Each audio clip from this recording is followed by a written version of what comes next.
ప్రత్యేకంగా పరిచయం అక్కర్లేని సినిమా మాత్రమేనా? అంతే అనుకుంటే అంతే, కాదనుకుంటే అంతకు మించి. భారీ ఓపెనింగ్స్, బెనిఫిట్ షోలతో బ్రహ్మాండమైన వసూళ్లు, అల్లు అర్జున్ నట విశ్వరూపం అంటూ ప్రశంసలు. ఈ జోష్ని, ఇంతటి ఘన విజయాన్ని ఎంజాయ్ చేసేలోగానే వివాదాలు చుట్టుముట్టి అల్లు అర్జున్ని ఉక్కిరిబిక్కిరి చేస్తున్న హాట్ టాపిక్. సంజయ్ థియేటర్ వద్ద జరిగిన తోపులాటలో ప్రాణాలు కోల్పోయిన రేవతి, మృత్యుతో పోరాడుతున్న అబ్బాయి గురించి వార్తలతో మినిట్ టు మినిట్ అప్డేట్స్ అన్ని మీడియాల్లో దద్దరిల్లిపోతున్నాయి. కారణాలేవైనా, కారకులెవరైనా, తిరిగి రానిది విలువైనది ప్రాణం. ఇదే విషయాన్ని దర్శకుడు సుకుమార్ కూడా తన బాధను వ్యక్తం చేస్తూ, 3 ఏళ్లు కష్టపడి ఒక సినిమా తీయగలిగాను, కానీ ఒక నిండు ప్రాణాన్ని తిరిగి తేలేను అన్నారు. నిజమే, బాధితుల కుటుంబానికి జరిగిన నష్టం పూడ్చలేనిది, ఇది కాదనలేని సత్యం. కానీ జరిగిన సంఘటన ఏమిటి?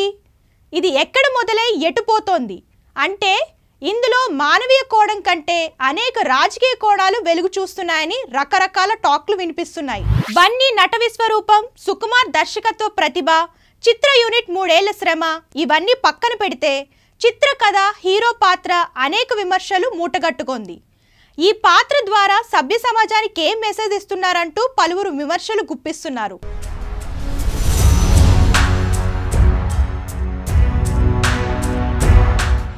నిజమే, సాంకేతిక విలువ కన్నా సామాజిక విలువ ముఖ్యం కదా.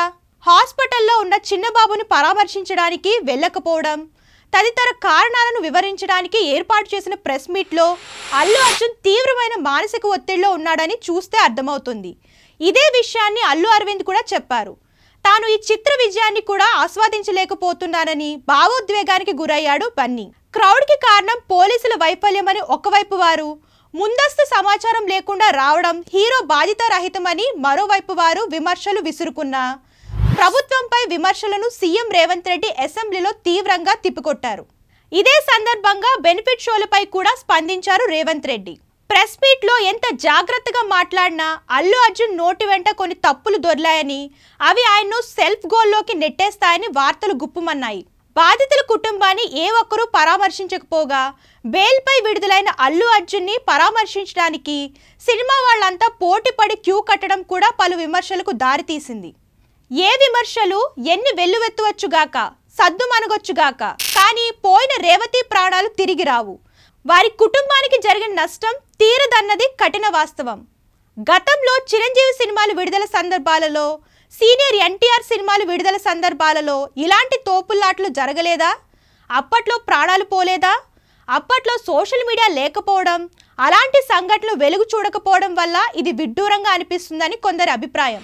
Game changer pre release event సందర్భంగా రామ్ చరణ్ విదేశాల్లో బిజీగా ఉండడం, దిల్ రాజు కూడా ఇక్కడ లేకపోవడం, ఈ వివాదాన్ని పరిష్కరించేందుకు అల్లు అర్జున్ లౌక్యం చాలకపోవడం ఒక కారణం కావచ్చని కొందరి అభిప్రాయం. అల్లు అర్జున్ ఇంటి ముందు కొంతమంది చేరి రాళ్లు రువ్వడం సంచలనానికి దారితీసింది. మొత్తానికి ఈ వివాదం ఎటుపోతుందో అర్థం కాని పరిస్థితి నెలకొంటోంది.